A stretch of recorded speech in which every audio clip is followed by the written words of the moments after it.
Hello, everybody. My name is Sam, and this is my testimony. This is my idea of a nightmare, to be honest. Not getting baptised, but speaking in front of a room full of people. It's not my forte, so bear with me as I try not to choke over my words.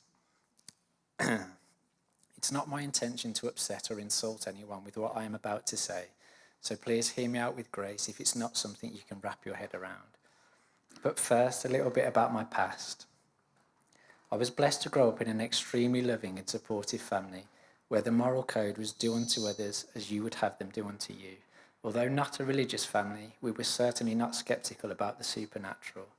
Despite such a positive childhood environment, inexplicably, I developed an inner sadness from my mid to late teens and throughout most of my adult life. This sadness would manifest itself in behaviours that could only be described as self-destructive ones, masquerading as fun. That's not to say I didn't have fun, I really did, but the good times were fleeting. Things would come to a head in 2016 when my life would derail somewhat due to a bout of anxiety attacks. In the period that followed, I would gravitate towards spirituality and more New Age beliefs. Fascinated by the golden ratio, the Fibonacci sequence, the Mandelbrot set, quantum physics, and a specific type of mushroom, I began to open up to the idea that there is more to our world than just the physical we interact with. At some point between 2017 and 2019, I had already become comfortable with the idea of intelligent design. The thought that the universe just is, or the theory that nothing exploded and created all time, space, and matter, both organic and inorganic, was and still is too absurd for me. If all time, space, and matter were created at the Big Bang, then surely what came before was eternal, infinite, and immaterial, which sound like the attributes of God to me. So why am I stood here today? 3 letters, SRA, which stands for Satanic Ritual Abuse. It's exactly how it sounds. It's the torture and or sexual abuse of children within a ritualistic setting performed by Satanists. Now that's a lot to take in on a Sunday morning, and for some of you will be upsetting to hear, and for others simply too unbelievable. I just need to make sure at this point this did not happen to me, okay? So it's just something I became aware of. So I first became aware of SRA by listening to the testimonies of survivors. As the graveness of what I was hearing sunk in, my reality was shattered into 1,000 tiny pieces, and I really struggled to put it back together again. I spiraled to a very dark place, and when I finally climbed back out, reality wasn't the same as it had been before. How could it be? It's a totally understandable reaction to not want to believe it's a thing. What normal person could entertain such a notion? However, even recently, there is a case covered by the mainstream media where a coven of witches and warlocks from Glasgow stand accused of the torture and sexual abuse of children. It's not that hard to find if one is inclined to look, but I digress. Like any other rational person, I polarised as far away from this new and welcome knowledge as I could, and thus began a search for the balancing force for good which stops the world collapsing in on itself.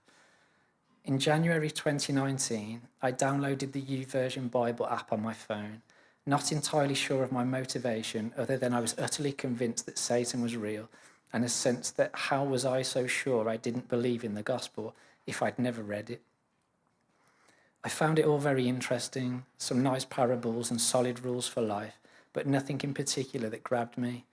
Until that is, I read Ephesians, and in particular Ephesians 6:12, which reads, "For we wrestle not against flesh and blood, but against principalities, against powers, against the rulers of the darkness of this world, against spiritual wickedness in high places."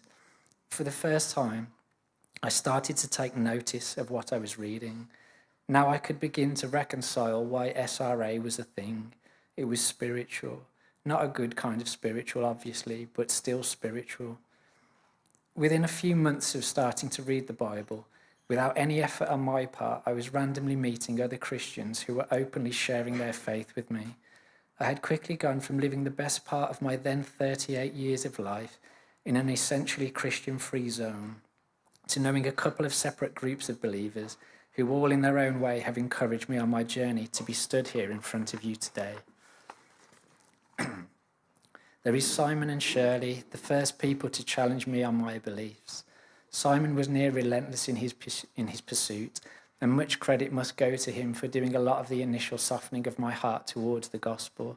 I lovingly refer to him as Ned Flanders, as I'd never met anyone before who seemed so led by the Holy Spirit in their day-to-day pursuits. There's Tom and Andy, who quickly became good friends and an encouragement to me as I pursued my fledgling faith. There's Jenny, whose own journey from Buddhism to Christianity was also inspiring to me. There's Efwa, whose expert cooking, generous hospitality, and towering faith helped me to actually study the scriptures instead of just ploughing through it alone as quickly as I could, ably assisted by Sam, Pete, Kate, and others whose own insights and testimonies were also of great encouragement. There's Matt and Liz, who didn't eject me from the Alpha course for blasphemy when I confessed that my alone time with God tended to coincide with my being sat on the toilet, but instead they allowed me to stay and grow.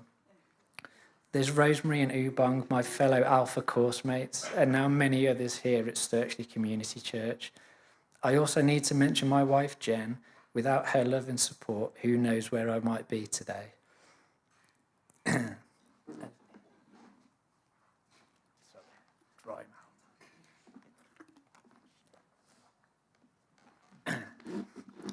So after nearly 5 years of reading, listening, and wrestling, slowly my heart has softened, and I've come to accept that Christianity is real.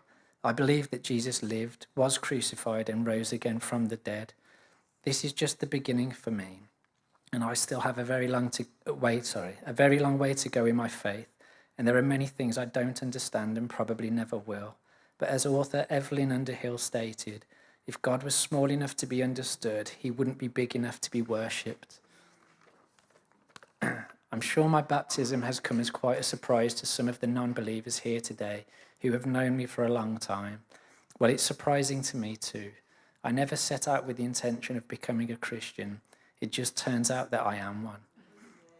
So I'm reminded of a testimony by an Australian man who would jog around Sydney Harbour and he would read these words written in chalk on the pavement: eternity somewhere. They are pretty profound words, and regardless of what you believe, we will all spend eternity somewhere. Some of you may have never given it a second thought before. Others may sit in Dawkins's school of thought that we're nothing more than an accident of chemistry, and we will return to nothing when we die, as there is no God. That's a level of faith I can only hope to achieve. I would like to thank God for shaking up my life in 2016 so that I began this journey out of a mental darkness towards the light and truth, all the while making himself known to me more and more through the people he placed in my life and through experiences such as answering a very specific prayer of mine. I now have hope that even though there is a real darkness in the world, there is also a real light, and the light is Christ. I'm not sure I'd have the strength to raise our 2.5-month-old son without that hope.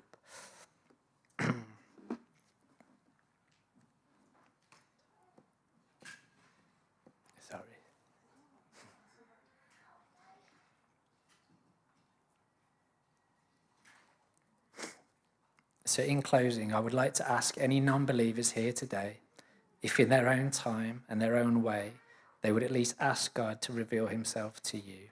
The rest is between you and him. Thank you for listening.